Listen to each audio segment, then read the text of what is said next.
Ça tourne? Ça tourne. Voilà.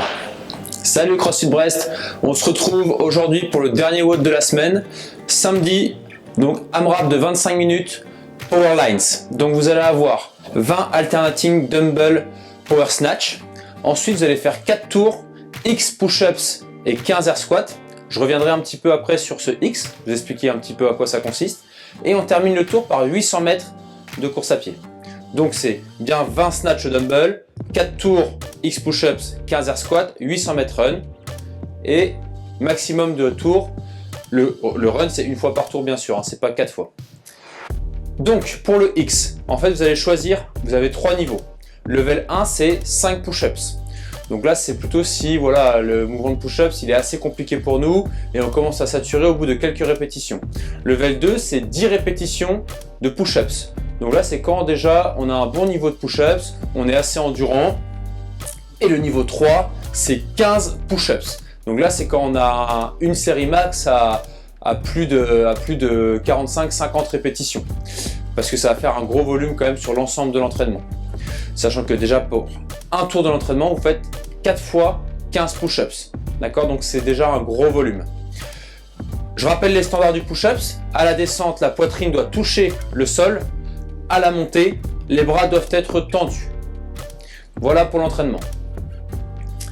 Pour les adaptations, on va juste parler des options des push-ups. Vous pourrez faire des box push-ups, donc sur un banc, sur une boîte. Plus la boîte va être haute, plus ce sera simple, plus elle sera basse, plus ce sera dur. Ensuite, vous ferez des eccentric push-ups, option numéro 2. Donc là, c'est-à-dire que vous allez descendre sur les pointes de pied au ralenti. Une fois que la poitrine est au sol, vous posez les genoux et vous remontez. D'accord, en essayant d'être le plus rapide possible. Et la dernière option, l'option numéro 3, la plus simple, ça va être de faire des pompes sur les genoux. Donc même si vous prenez une de ces options, vous gardez le même principe de niveau que j'ai expliqué un petit peu plus tôt dans la vidéo. Pour la stratégie, donc la RX du dumbbell c'est 22,5 pour les gars, 15 kg pour les filles. Vous pouvez très bien faire avec un objet additionnel que vous allez trouver chez vous. Si il est compliqué de l'adapter cet objet à des power snatch, faites des swings en Russian ou en amplitude complète. Et là, la stratégie va surtout s'appliquer sur les push-ups, d'accord? Vous pouvez déjà choisir bien votre niveau et surtout ne pas partir sur des grosses séries dès le départ, c'est le piège, d'accord?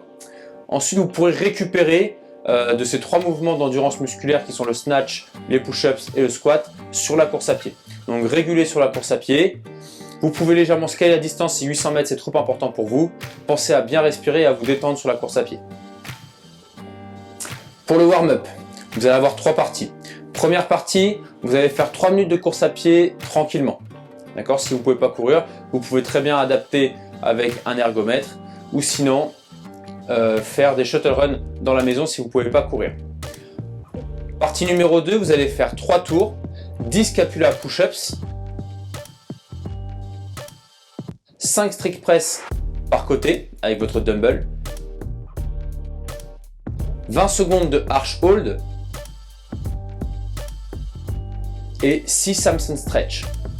Donc ça vous le faites 3 fois.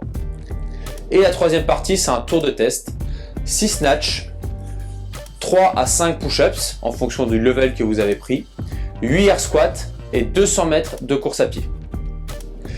Allez, passez un bon entraînement, à la semaine prochaine, vous retrouverez lundi Anne Swazik. Bon week-end, ciao.